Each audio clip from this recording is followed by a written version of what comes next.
Roswell, Area 51, Wright-Patterson down in Dayton, my home state of Ohio. We've been hearing about this stuff now for 70 years, that we have it, we don't have it, that we've re-engineered it, no, we haven't.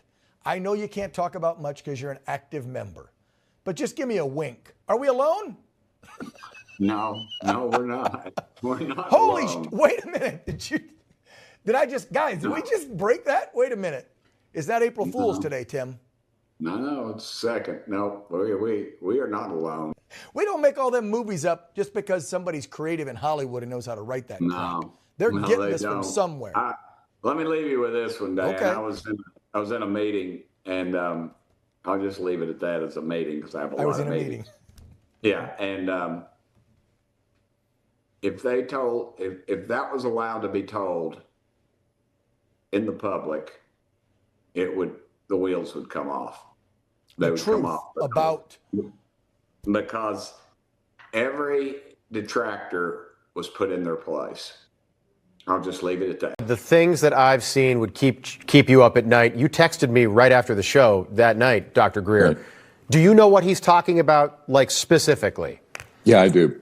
So for a number of decades, we have used the retrieved non-human bodies, biologicals they're called, and created creatures that are part human, part not human, and very advanced biomedical research.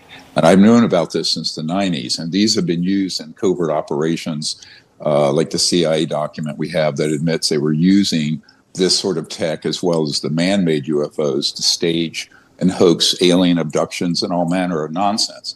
The problem is it sounds like a science fiction movie, but it's been part of a larger multi-decade psychological warfare operation, partly run out of a division of the CIA and some out of other special operations and attached to the aerospace industry giants. But yes, we know details of that. We know where these weird experiments are going on. And I've handed that off to certain people in the national security structure and to certain members of Congress, as well as the names of whistleblowers who have been involved. Okay, let me hold on. So there's a breeding program. Matt Gaetz said that. Tim Burchett didn't deny that. You're confirming that. Are there female volunteers that are taking part in this program? Like, how does that work? No, there are no. The human subjects are ones who have been captured in distressed areas and used for human experimentation. It's similar to what one of our whistleblowers admitted to, last year when he said that. Do you know, Dr. Greer, why would we do this? Like, who would want to do that? They would do it to try to create diversions and make people think that there's a threat from outer space when there isn't one, and also to confuse and cover up illegally run covert programs and say the aliens are doing it. It's a classic diversion and deception operation. High-ranking member of the Navy described some underwater experiences they'd had with something that was doing 200 miles. And the best thing we got is probably 40. It was doing 200 miles an hour underwater? Underwater, big as a football field. And that's no fish. So is it possible, given our current understanding of physics, for any man-made machine to go anywhere near 200 miles an hour underwater? Not with our technology, no. The best we have is probably in the high 30s.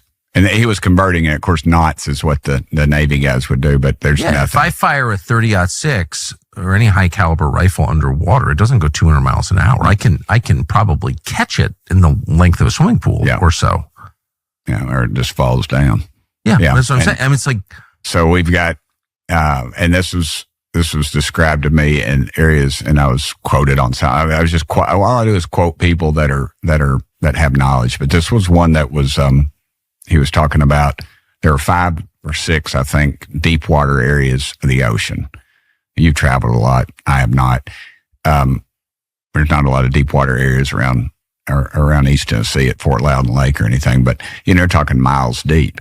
And of course, you've heard this before. We know more about the surface of the moon than we do the surface of the ocean. And he said these are areas where we see a high propensity of these UFOs.